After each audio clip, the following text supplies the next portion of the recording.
पटकथा के शेष व्याख्या आज हम समझेंगे, जिसके अंतर्गत संपूर्ण हिंदुस्तान की जो वास्तविक स्थिति है आज़ादी के बाद में, या आज़ादी के बाद में जो स्वप्न बुने गए थे, उन स्वप्नों का परिणति किस रूप में हमारे समक्ष उपस्थित हुई है, इस सब की चिंता कवि यहाँ करता है। आप देखिए कि भविष्य का कार्यक्रम देखकर तैयार कर रहे हो, तुम एक ऐसी ज़िंदगी गुजार रहे हो जिसमें न कोई दुख है न सुख है, तुम अपनी शापित परछाई से टकरा रख रास्ते में रुक गए हो। अब आप देखिए यहाँ पर कि कवि कहता है कि वास्तव में जो आज़ादी के बाद की जो परिवेश है, आज़ादी का बाद की जो राजनीतिक, सामाजिक, आर्थिक जितनी जो परिस्थितियाँ हैं, जिससे दो चार हम सबको होना पड़ा है, उसका जो कटु यथार्थ इस पटकथा में कवि ने विभिन्न चित्रों के माध्यम से हमारे समक्ष प्रस्तुत किया। अब देखते हैं कि वो कहता है कि तुम ऐसी कैसी ज़िंदगी गुजार रहे हो जिसमें ना कोई दुख है और ना कोई सुख है। तुम अपनी शापित परछाई से टकरा कर क्या कर रहे हो, हर चीज़ अपने दांतों के नीचे खाने के आदी हो, मतलब हर चीज़ तुम्हें सहज सुलभ रूप से उपलब्ध हो जाए। इस प्रकार की आदतें, हम इस प्रकार का जो जीवन जीने की जो है हमको आदत हो गई है, वह क्या है जिसने तुम्हें बर्बों के सामने अदब से रहना सिखाया। मतलब ऐसी कौन सी जो संस्कार हैं जिसने तुम्हें बर्बर जो जाति है या बर्बरता जहाँ पर है, माँ उनके सामने अपने संस्कारों के साथ जीवन जीना तुम्हें सिखाए। क्या तुम इतने जल्दी उन संस्कारों को भूल गए हो? शायद इस कविता में कवि के मन की यही भावना है, या वो यही भाव जो है व्यक्त करना चाहता है। क्या ये विश्वास की कमी है जो कि तुम्हारी भल मनसाहत बन गई है, या कि शर्म अब तुम्हारी सहूलत बन गई? मतलब ये इससे हम क्या कहेंगे कि तुम्हारी जो भल मनसाहत है वो या तो शर्म के कारण है, या तुमने इसका आवरण ओढ़ लिया है क्योंकि इसमें तुम्हें सहूलियत होती है, सुविधा तुम्हें मिलती है। कभी यहाँ पर इस कथा में यही भाव यहाँ व्यक्त करता है। अब तुम्हारी सहूलत बन गई है, नहीं सरलता की तरह मत दौड़ो, उसमें भूख और मंदिर की रोशनी का रिश्ता है, वह बनी की पूंजी का आधार है। मतलब तुम्हें इतना सरल होकर के जीवन अगर तुम गुजारना चाहो तो भी लोग तुम्हें सरलता के साथ जीवन व्यतीत करने नहीं देंगे, इसलिए उसमें भूख और मंदिर की रोशनी का रिश्ता है। मतलब उसमें प्रकाश तो है ही सही, लेकिन उसमें पेट का जो है संबंध भी जुड़ा हुआ है। और मैं बार बार कहता हूँ कि इस उलझी हुई दुनिया में आसानी से समझ आने वाली चीज़ क्या है? केवल एक दीवार है। दीवार मतलब यहाँ बाधा, जो भी बाधा का प्रतीक है। वो दीवार अगर विभिन्न प्रकार की जो दीवारें हैं किसी भी रूप में हो, अगर वो समाप्त हो जाए तो शायद सबका जीवन क्या हो जाएगा, आसान हो जाएगा। और ये दीवार तुम्हारी आदत का हिस्सा, लेकिन हर जगह अटकते अटकते हमने अपने जीवन का जो रास्ता तय किया या जीवन यात्रा तय की है उसकी हमें आदत बन गई है। कहने का तात्पर्य कि हम कोई परिवर्तन नहीं चाहते, जो कुछ हमें मिल गया है उसी में हम संतुष्ट हैं। तो संतुष्ट होना बहुत अच्छी बात है, लेकिन अगर कहीं सुधार की गुंजाइश हो, यदि कुछ परिवर्तन या अपनी आदतों में बदलाव, समाज में परिवर्तन, सब जगह एक परिवर्तन की जो है यहाँ मांग है, उसकी कल्पना है, उसको कवि मन चाहता है। और लेकिन वो कहता है कि ये सब दीवार जो बनी हुई है, बाधाओं की दीवार है, विभिन्न प्रकार के व्यवधानों की जो दीवार है, उसकी हमें अब आदत बन गई है। तो हमें इन सब बाधाओं को पार करते हुए आगे की ओर बढ़ना पड़ेगा। पटकथा में यही चित्र जो है, यही रील, यही बिंब विभिन्न दृश्यमान हो रहे हैं। अपने आत्म में फूलों की जगह पत्थर भरो। कहता है कि तुम्हें इतना सीधा, सहज और सरल होना भी की आवश्यकता नहीं है। अपने व्यक्तित्व में एक स्थायित्व, अपने व्यक्तित्व में एक तेज, अपने व्यक्तित्व में एक आक्रोश तुम्हें समाहित करना पड़ेगा, और फूलों की जगह तुम्हें पत्थर भरने पड़ेंगे। कहने का तात्पर्य कि जो व्यक्ति तुम्हारे साथ में गलत व्यवहार करता है उसका जो है जवाब तो तुम्हें देना ही आना चाहिए, चाहे वो किसी भी रूप में हो, लेकिन फूलों की जगह तुम्हें अपने भीतर पत्थर भरने पड़े। कहने का तात्पर्य है कि जहाँ कुछ असंगति है, जहाँ कुछ विसंगतियाँ हैं, जहाँ कोई विद्रुपता है, उन सब को बदला लेने के लिए या बदलने के लिए, उन सबको दूर करने के लिए तुम्हें अपने आप को बदलना होगा। यहाँ पर ये भाव है। अब वह वक्त आ गया है कि तुम उठो, अपनी ऊब को आकार दो, सुनो। मतलब अब ऐसे काम नहीं चलेगा। आज़ादी के बाद कभी कहता है कि अब ऐसे काम चलने से नहीं कि जैसे हम जी रहे थे जीवन उसी पर डर रहे पर अब हमें बहुत कुछ परिवर्तन अपने जीवन शैली में परिवर्तन लाना होगा, अपने आप को तैयार करना होगा समस्याओं से जूझने के लिए, क्योंकि चुनौतियां तो मुंह खोले हुए चारों तरफ से खड़ी हुई है। जो उन चुनौतियों का सामना करने के लिए हमें एक प्रकार के भीतर से अपने आप को तैयार करना पड़ेगा, आत्मविश्वास जागृत करना पड़ेगा, हिम्मत जागृत करनी पड़ेगी। दृढ़ विश्वास के साथ में इन सब समस्याओं, इन सब चुनौतियों का हमें सामना करना है, इसलिए हमें मजबूत बनना होगा। और तुम्हारे भीतर जो ऊब आ गई है, एक नीरसता का जो वातावरण व्याप्त हो गई है, उन सबको दूर करते हुए उसे एक आकार प्रदान करना होगा। क्योंकि आज मैं तुम्हें वह सत्य बताता हूँ जिसके आगे हर सच्चाई छोटी है। इस दुनिया में भूखे आदमी का सबसे बड़ा तर्क रोटी। यहाँ पर एक हिंदुस्तान को प्रतीकात्मक यहाँ पात्र के रूप में हिंदुस्तान यहाँ संवाद कर रहा है कि वास्तव में वो क्या चाहता है। आज़ाद भारत जो है, जो हमारे सामने था, उसमें वो यहाँ के आम जन से क्या अपेक्षाएं चाहता है या वो क्या परिवर्तन चाहता है, ये सब कुछ इसके माध्यम से, संवाद के माध्यम से कभी यहाँ व्यक्त कर रहा है, हमारे सामने उन चीज़ों को प्रस्तुत कर रहा है कि बहुत सारी समस्याएं, बहुत सारी चुनौतियाँ हैं जिनका हमें सामना करना है। और इन सबसे हमें डरने की ज़रूरत नहीं है, बल्कि इनका मुकाबला डट करके मुकाबला करने की ज़रूरत है। दीवारें तो हमारे सामने आएंगी। दीवार यहाँ किसका प्रतीक है? दीवार यहाँ समस्याओं का, बाधाओं का। बाधाएं तो अगर हम कोई नया काम करते हैं या कोई परिवर्तन हम चाहते हैं तो उसके सामने जो है उसमें राह में रोड़े अटकाने वाले भी बहुत होते हैं। लेकिन अगर वो व्यक्ति विशेष के लिए या व्यक्ति जो सामान्य व्यक्ति है या सबके लिए जो है एक तरह से उपयोगी है, सामाजिक सरोकार का जिसके अंदर जो है निर्वहन किया गया हो, ऐसे जो परिवर्तन का अगर यहाँ पर आह्वान किया गया है तो उसे हमें चुनौती के रूप में स्वीकार करते हुए उसमें अपना पूरा का पूरा जो है, जो हमारे भीतर में जितनी भी सामर्थ्य है, हमारे भीतर जितनी भी जो कौशल है, उस सबको हमें उसमें लाना होगा, समाहित करना होगा। और हमें डरने की कोई आवश्यकता नहीं है, क्योंकि परिवर्तन किससे होगा? परिवर्तन भी हम सबसे होगा। मगर तुम्हारी भूख और भाषा में यदि सही दूरी नहीं है तो तुम अपने आप को आदमी मत, मतलब कहने का मतलब है कि भूखा व्यक्ति जो है, भूख तो अपनी जगह है, भूखा व्यक्ति जो है बहुत कुछ क्या नहीं करता है, भूख पेट मतलब क्या क्या नहीं करवाता, लेकिन भाषा में संतुलन होना, भाषा का सदा होना, भाषा में एक संजीदगी होना बहुत ज़रूरी है। नहीं तो तुम क्या हो? मनुष्य कहलाने के अधिकारी नहीं हो।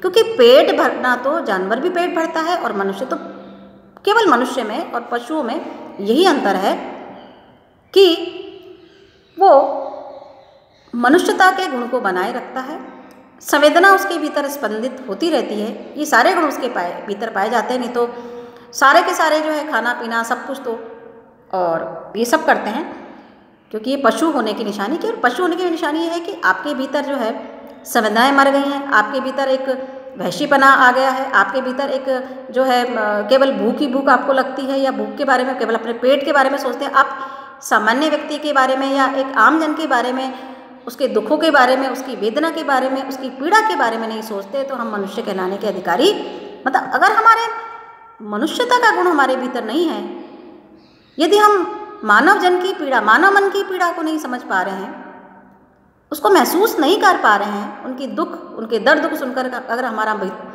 जो हृदय द्रवित नहीं होता है, उसमें स्पंदन नहीं होता है, वो व्याकुलता व्याप्ति नहीं है, तो ऐसा हमें मनुष्य कहलाने के अधिकारी नहीं है। क्योंकि पशुता सिर्फ पूंछ होने की मतलब केवल जिसकी पूंछ होती है वही पशु नहीं है, वह आदमी को भी वहीं ले जाती है जहाँ भूख सबसे पहले भाषा को खाती है। मतलब भूखा व्यक्ति जिस प्रकार से भाषा उसकी विकृत हो जाती है, उसी प्रकार से ये एक बड़ी पहचान है। और वक्त सिर्फ उसका चेहरा बिगाड़ता है जो चेहरे की राख दूसरों की रुमाल से झाड़ता है, जो अपना हाथ मेला होने से डरता है, वह एक नहीं 11 क्यारों की मौत मरता है। और सुनो, नफरत और रोशनी सिर्फ उसके हिस्से की चीज़ है जिसके जंगल के हाशिए पर जीने की तमीज़ है।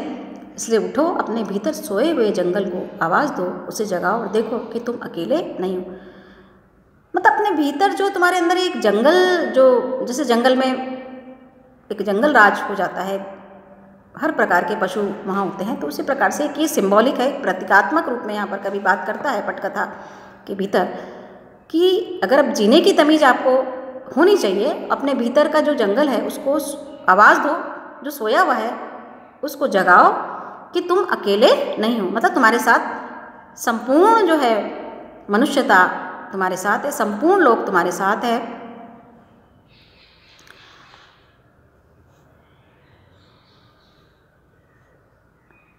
और न किसी के तुम मोहताज हो, लाखों हैं जो तुम्हारे इंतज़ार में खड़े हैं। मतलब तुम अपने आप को असहाय मत समझो, केवल अपने भीतर के जो मनुष्य है, अपने भीतर की जो संवेदना है उनको जागृत करो, उस स्पंदन को महसूस करो जो किसी की पीड़ा या किसी के दर्द के कारण तुम्हारे भीतर हो रहा है, उसे महसूस करो।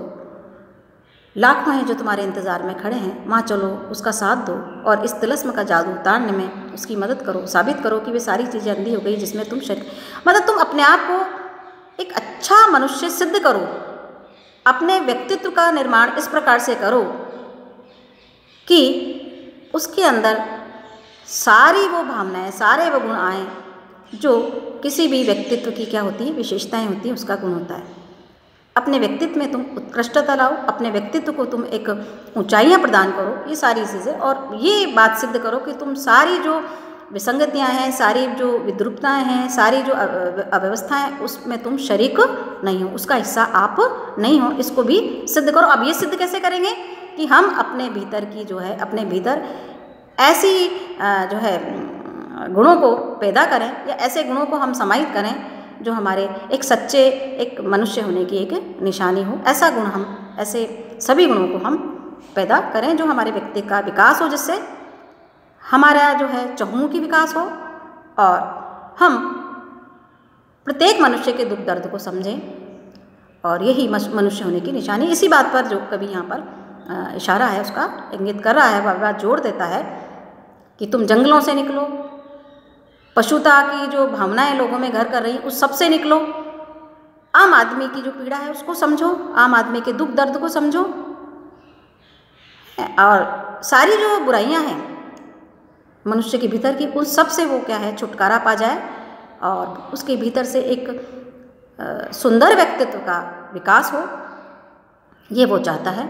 मैं पूरी तरह तब तक पर उससे सुनना, मतलब कहने का मतलब है कि आपकी जितनी भी जो है विसंगतियां हैं, आपकी जितनी खामियां हैं, उन सबको दूर करके आपके भीतर एक आत्मविश्वास अपने आप के भीतर भरो, और दृढ़ विश्वास, उदारता, दयालुता, परोपकार, सदाचार, ये सारे गुण जो व्यक्तित्व का वैशिष्ट्य होते हैं, उन सबको तुम अपने भीतर समाहित करो। मैं पूरी तत्परता से उसे सुन रहा था, एक के बाद दूसरा, दूसरे के बाद तीसरा, तीसरे के बाद चौथा और चौथे के बाद पांचवा, यानी कि एक के बाद दूसरा विकल्प चुन रहा था, मगर मैं हिचक रहा था क्योंकि मेरे पास कुल जमा थोड़ी ही भी सुविधाएं थी जो मेरी सीमाएं थी। यद्यपि ये सही है कि मैं कोई ठंडा आदमी नहीं हूँ, मुझ में वह आग है, मगर वह भबक कर बाहर नहीं आती। कहने का मतलब है कि मेरे भीतर भी ये सारी चीज़ें मुझे भी व्याकुल करती है, व्यथित करती है, मेरे भीतर भी इन सब चीज़ों का स्पंदन होता है।